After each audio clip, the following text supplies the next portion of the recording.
Namaku adalah Shifeng dan ini adalah kisahku. Pada tahun 2100, sebuah penelitian tentang kehidupan manusia sudah mencapai gebrakan baru. Saat itu, game hologram bernama God's Domain muncul. Game tersebut berfungsi dengan menstimulasi pergerakan dari playernya, sehingga menjadi game yang paling disukai di masa tersebut. Dan di tahun 2139, tepatnya 39 tahun setelah game tersebut rilis, akun yang kumainkan tiba-tiba saja dihapus. Dan aku dibuang begitu saja oleh perusahaan tempatku bernaung, yaitu Guild Shadow. Padahal aku telah mengorbankan sangat banyak waktuku untuk game tersebut. Tak lama aku pingsan. Dan saat sadar, aku sudah berada di waktu saat aku masih muda. Tepatnya ke masa 10 tahun silam. Aku pun keluar dari kamarku dan bertemu dengan sahabat lamaku yang bernama Blackie. Dia lalu menawariku untuk bergabung ke dalam Guild Shadow. Aku menolaknya karena tak ingin kejadian yang sama seperti sebelumnya terulang. Aku lalu berniat untuk membuka guildku sendiri. Namun Blackie tidak bisa ikut. Aku pun mempersiapkan kebutuhanku. Dan setelah semuanya sudah siap, aku pun login ke dalam game God's Domain. Setelah di dalam game tersebut, aku sedikit lupa mengenai panel terdahulu dari game ini. Tak lama, muncul sebuah malaikat bernama Gabriel yang mengajukan kelas yang harus kugunakan. Aku memutuskan untuk mengambil kelas Swordman dan juga menggunakan nama yang sama seperti kugunakan seperti dulu. Setelah selesai, aku langsung ditransfer ke kota bernama Kota Redleaf. Ya, benar. Kota Redleaf adalah sebuah kota permulaan bagi para pemula. Dan saat ini aku diberikan 4 poin atribut. Di kehidupanku yang dulu, mungkin aku akan memilih untuk menaikkan strength agar damage yang kuhasilkan bisa besar. Namun aku tidak akan mengulang kesalahan yang sama. Aku lalu memilih untuk fokus ke atribut agility. Tak lama, Blackie menghubungiku. Dia berkata jika dia mengambil kelas Necromancer. Aku pun mengajaknya untuk bertemu di kota Redleaf, karena aku akan menaikkan levelku dengan sangat cepat. Sembari menunggu Blackie datang, aku lalu mengambil sebuah quest dari seorang pengemis tua yang menyuruhku untuk membunuh wali kota dari kota Redleaf. Aku pun menemui wali kota yang dimaksudkan tersebut, dan dia bernama Cross. Aku kemudian melemparnya dengan tomat agar bisa menyulut emosinya. Karena dengan cara itu saja, dia bisa menunjukkan wajah aslinya yang merupakan seorang werewolf. Saat ingin menyerangku, para penjaga kota kemudian muncul, lalu menghujamnya dengan pedang secara beruntun. Melihat hal itu, para player lain tidak tinggal diam dan membantu para penjaga kota. Mayor Cross kemudian berhasil mereka kalahkan. Akan tetapi, yang mereka harapkan tidak ada, yaitu item drop. Namun berbeda denganku yang sudah mendapatkan yang kuinginkan, yaitu medali dari Mayor Cross yang akan membuatku bisa menyelesaikan quest dari si pengemis tua. Setelah menyelesaikan quest dari si pengemis tua, aku berhasil naik level serta mendapatkan sebuah cincin gravitasi. Tak lupa, aku juga menaikkan poin skill yang kudapatkan ke agility milikku. Lalu, aku bertemu dengan seorang bernama Heartstabber, di mana di kehidupanku yang dulu, dia adalah seorang master assassin. Tak kusangka jika di awal game kehidupannya sangatlah menyedihkan. Heartstabber berniat meminjam koinku sebanyak 5 koin perunggu dan akan menggantinya besok. Namun, aku menginginkan 50 perunggu yang membuat Heartstabber sangat sedih. Aku kemudian mengikuti tantangan yang ada di arena tersebut. Aku lantas menunjukkan sedikit kemampuanku kepada Heartstabber dan juga rekannya, yang membuat mereka sangat terkejut saat melihatnya.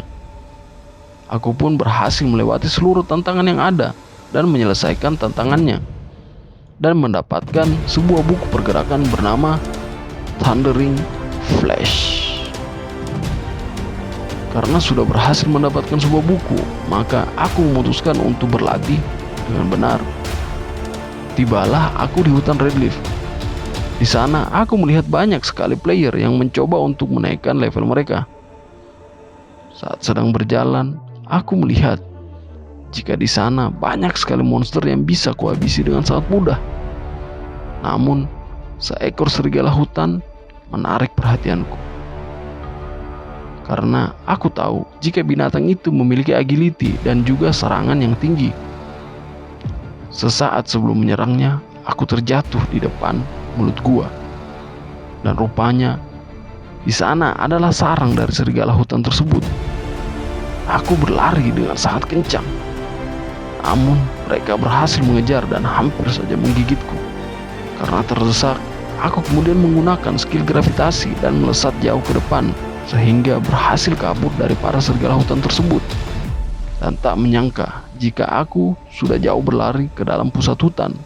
Sembari di sana, aku memutuskan untuk melawan monster raksasa batu yang ada di sana. Aku melemparkan sebuah beri peledak ke monster itu dan berhasil membuat pergerakannya terhenti. Melihat hal itu, aku langsung menerjangnya. Dan setelah melalui pertarungan yang sengit, aku berhasil menumbangkannya. Aku mendapatkan sebuah drop equipment darinya, lalu masuk jauh ke dalam sebuah gua. Di sana, aku menemukan hal yang menakjubkan, yaitu kehadiran dari monster raksasa yang sedang terduduk bernama Shrew yang ada di rank elite. Aku lalu berniat untuk melawannya dan langsung menerjangnya. Seketika dia terbangun dengan perasaan murka. Melihat hal itu, aku pun memutuskan untuk menggunakan beri peledak. Namun sayang, tidak berefek sama sekali dan damage yang kuhasilkan sangatlah minim. Dan monster tersebut juga memiliki skill healing yang membuatku sedikit kewalahan. Aku tak berpikir panjang dan terus saja menerjangnya dengan sangat brutal.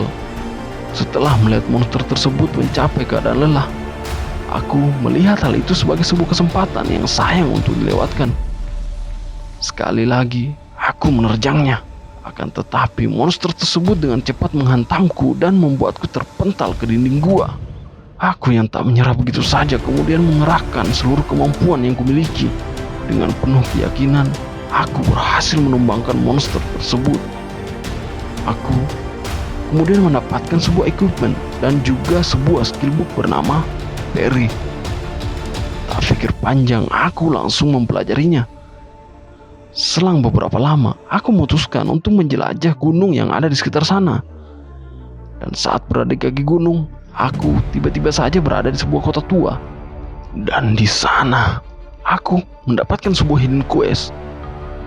Aku kemudian berkeliling ke rumah-rumah yang ada di sana, namun tak menemukan apapun.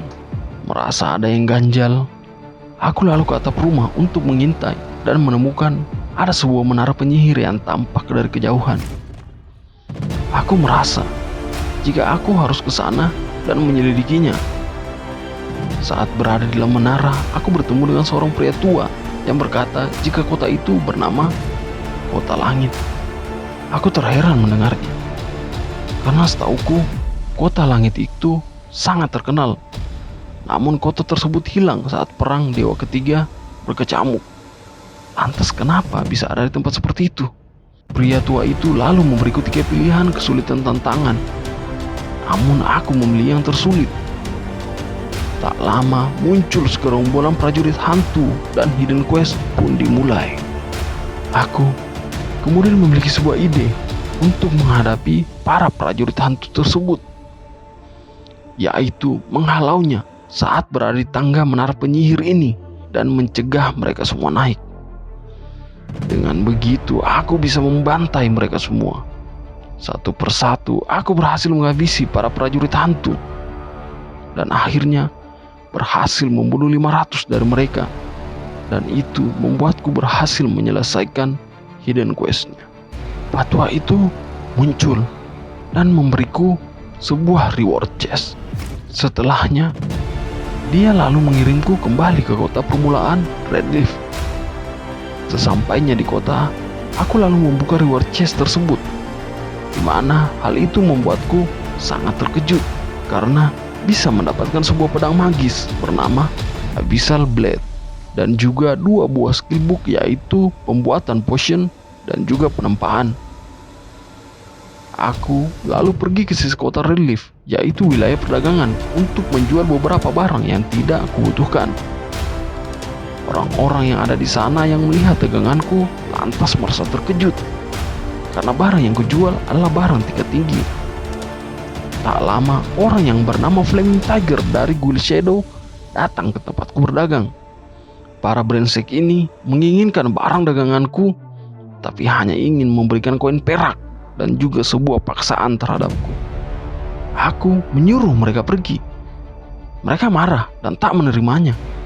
Namun tak lama, Heartstable datang dan memborong seluruh daganganku. Blackie juga ada di sana. Melihatnya, aku kemudian pergi meninggalkan wilayah perdagangan. Di jalan, aku dan Blackie mengobrol dan berniat untuk pergi ke lembah Darkmoon. Namun tanpa kami sadari, Flaming Tiger berniat untuk balas dendam kepada aku. Di perjalanan, Blackie memberitahuku jika ada monster elit bernama rubah salju tepat di tempat kami berada. Melihat hal itu, aku menjelaskan ke Blackie jika monster tersebut setara dengan levelku dan langsung menerjangnya, di mana hal itu membuat Blackie sangat terkejut. Setelah aku menyerang monster tersebut, aku menyadari jika dia cukup kuat dan membuatku sedikit kewalahan. Blackie juga datang membantuku, namun serangannya tidak begitu menghasilkan banyak damage terhadap rubah salju itu. Saat merasa sedikit terdesak, aku meminum sebuah misterius iron beer yang membuat musuhku bisa mengalami penurunan level sebanyak 2 level. Aku lalu menerjang rubah salju dengan kekuatan penuh. Namun saat ingin mengeluarkan serangan terakhir, seseorang mengganggu. Dia adalah seorang assassin bernama White Wolf dan juga rekan dari Flaming Tiger. Karena sebelumnya aku tidak berhasil menghabisi rubah salju, dia kemudian menggunakan skill Gigantification yang membuat speed, attack, dan juga darahnya bertambah sebanyak 20%. Saat ingin menyerangku, aku berhasil menendang wajah rubah salju. Jadi dia berbalik menyerang si assassin dan memakannya. Aku yang merasa jika itu adalah sebuah kesempatan, kemudian menyerang rubah salju bersama dengan Blackie hingga akhirnya berhasil menumbangkannya. Setelah berhasil, aku mendapatkan sebuah tongkat rank common bernama Blackwood. Aku pun memberikan tongkat tersebut kepada Blackie karena tahu jika dia adalah seorang pengguna tongkat dan itu pasti akan sangat berguna baginya. Di lain sisi, Flaming Tiger sedang terlihat marah kepada White Wolf karena tidak berhasil membunuhku. White Wolf lalu mengatakan jika tujuanku adalah lembah Darkmoon. Aku kemudian tiba di lembah Darkmoon dan berada di bengkel penempa untuk memicu sebuah hidden quest. Setelah menunggu selama 10 menit lamanya, akhirnya sebuah hidden quest yang kunantikan muncul. Aku pun bergegas menuju sebuah tambang bernama Crimson Star dan melemparkan sebuah bom asap ke segerombolan monster kobold. Hal itu kulakukan untuk membuat mereka kebingungan dalam kepulan asap dan kemudian menyerangnya tanpa diketahui. Aku dan Blackie berhasil melakukannya sesuai dengan rencana, dan aku melanjutkan perburuannya yang membuat aku dan Blackie bisa naik level dan mendapatkan beberapa perlengkapan. Di tengah pertarungan, kami disergap, di mana hal itu membuatku cukup terkejut. Blackie terluka cukup parah, namun dia berhasil membalasnya dengan sangat baik, dan ternyata yang menyerang kami adalah White Wolf. Melihat hal itu, aku tidak bisa tinggal diam, lalu menerjang mereka semua dan membuat White Wolf terkejut dengan damage yang kuhasilkan.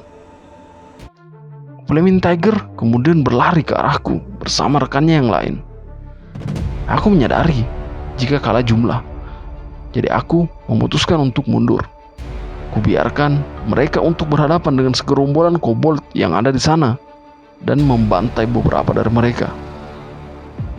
Melihat Flaming Tiger yang terpisah dari rekannya, aku memanfaatkan hal itu untuk menyergapnya, lalu kemudian bertarung dengannya. Kutebas dia dan berhasil menjatuhkannya, membuatnya harus kembali ke kota Redleaf. Saat dia berniat untuk kembali ke lembah Darkmoon, dia dihubungi oleh seseorang yang mengancam akan mengeluarkannya jika tidak mencapai level 2 setibanya dia di sana. Di mana hal itu membuat Flaming Tiger sangat marah. Aku lalu mendapatkan sebuah skill book bernama Wind Blade, di mana skill ini bisa kupakai untuk melawan player tipe penyerang jarak jauh karena skill ini bisa menaikkan speed milikku. Aku lalu kembali ke bengkel penempa untuk menyelesaikan hidden questnya. Namun ternyata itu masih belum selesai dan masih berlanjut. Hal itu lantas membuatku sedikit terheran, karena seingatku tidak ada quest kedua. Aku lalu pergi ke tambang Crimson Star level 2 untuk membunuh pimpinan kobold. Aku menerjang dan menghabisi beberapa kobold. Blakey juga ikut membantu, sampai di mana kami berhasil menghabisi kobold yang ada di sana. Tak berselang lama, pimpinan kobold muncul di hadapan kami, dan waktuku tak banyak untuk menyelesaikan quest ini. Aku pun memutuskan untuk melawannya dan bergabung dengan Abyssal Blade yang pada saat itu mengeluarkan auman naga. Pimpinan kobold yang melihatku memanggil anak buahnya, dan mereka langsung menerjangku. Melihat hal itu, aku mengambil kuda-kuda dan kemudian menebas mereka hingga tak tersisa. Pimpinan kobold lalu mencoba menyerangku, namun aku berhasil menghindar dengan mudah dan mengaktifkan skill Phantom Kill dan kemudian menyerangnya dengan brutal. Pimpinan kobold yang menerima banyak sekali damage menjadi sangat murka dan menjadi berserk. Saat dalam keadaan berserk, dia akan memiliki penambahan kecepatan serangan dan juga kekuatan serangan sebanyak 100%. Blakey mencoba untuk menyerangnya, akan tetapi dia menjadi sasaran dari pimpinan kobold. Melihat hal itu, aku langsung menggunakan skill dari Abyssal Blade untuk mengekangnya. Namun pimpinan kobold dengan mudahnya melepas kekangan tersebut. Aku yang melihat sebuah kesempatan langsung menerjang, dan hal itu tidak berefek sama sekali, malah membuatnya semakin marah. Pimpinan kobold mencoba mengulur waktu dengan mengeluarkan para serigala, dan aku malah semakin kehabisan waktu. Saat itu aku terpaksa harus menggunakan kartu as yang kumiliki. Akan tetapi skill itu sedikit kurang bisa kukontrol dengan baik. Pada akhirnya aku kehabisan kekuatan psikis saat ingin melakukan serangan terakhir. Namun apa kalian pikir aku akan menyerah saat itu? Tentu saja tidak, karena aku akan menulis ulang kisahku yang dulu dan mengubah masa depan. Setelah kami berhasil mengalahkan pimpinan kobold, aku dan juga Blakey mendapatkan skill book serta perlengkapan yang cukup bagus. Kami lalu kembali ke bengkel sang penempa, kemudian menyelesaikan hidden quest yang diberikan. Saat ingin pergi, sang penempa melihat Abyssal Blade milikku. Dia lalu berkata kepada aku, jika pedangku ini memiliki kutukan dan sepertinya kutukan tersebut sudah mulai mengkonsumsi diriku secara perlahan. Dia lalu mencoba untuk mengamatinya dan menjelaskan jika sebenarnya pedang tersebut ditempa oleh Ulysses dari Fang of the Black Dragon King, dan juga memiliki peringkat ke-30 dari seluruh pedang yang ada di dalam God's Domain. Namun saat menempanya, Ulysses memasukkan sebuah kutukan ke dalam pedang ini. Aku lalu bertanya apakah kutukannya bisa dihilangkan. Sang penempa berkata jika tidak ada orang di God's Domain yang bisa menghilangkan kutukan tersebut. Akan tetapi dia bisa melemahkannya menggunakan sebuah batu bernama Lucky Stones. Aku lantas menyuruh Blakey menyerahkannya, karena sebelumnya kami menemukannya saat melawan para kobold di tambang Crimson Star. Sang penempa mulai menempa sampai akhirnya selesai. Aku lalu berterima kasih dan berlalu pergi. Aku kemudian tiba di hutan kematian bersama Blakey untuk melakukan raid gabungan di sebuah dungeon. Di sana aku bertemu dengan seseorang bernama Lonely Wolf yang menghubungiku sebelumnya untuk bergabung ke dalam squad miliknya. Aku lalu dibawa untuk bertemu dengan rekannya. Namun di sana mereka menganggap sudah membuang waktu mereka karena sudah menunggu seorang level 1 sepertiku. Melihat hal itu, aku memutuskan untuk meninggalkan squad tersebut bersama Blackie, disusul oleh Lonely Wolf yang juga keluar dari squad miliknya dan bergabung denganku. Kami lalu memutuskan untuk merekrut beberapa orang, namun tidak ada yang berniat untuk bergabung karena menganggap level kami masih sangat rendah. Tak lama muncul seorang wanita bernama Bai Qingsui bersama kedua rekannya Zhao Yeru dan Xiao Yuer yang membuat suasana yang berada di sana menjadi riuh. Bai Qingsui lalu menghampiriku dan aku mengajaknya untuk bergabung ke dalam skuadku. Tak kusangka dia menerima ajakanku. Kami lalu masuk ke dalam dungeon. Aku juga memutuskan untuk memilih tingkatan neraka, yang membuat Zhao Yeru dan juga mereka yang ada di sana terkejut. Aku berkata, tenang saja, karena aku tidak akan mengambil keputusan jika aku tidak yakin dengan hasilnya. Jauh di dalam hutan, kami dikejutkan oleh kemunculan bos monster bernama Wilmy. Aku lantas menyuruh Lonely Wolf untuk melakukan tugasnya sebagai seorang tanker dan menerima aggro dari bos tersebut. Dia pun melesat menerjang bos monster tersebut tanpa adanya buff dari Xiao Yuer. Dan Lonely Wolf hampir saja terkena serangan dari bos monster jika Blackie tidak mengekangnya. Namun kekangan tersebut tidak bertahan lama. Lonely Wolf lanjut menerjang dan juga menyerang.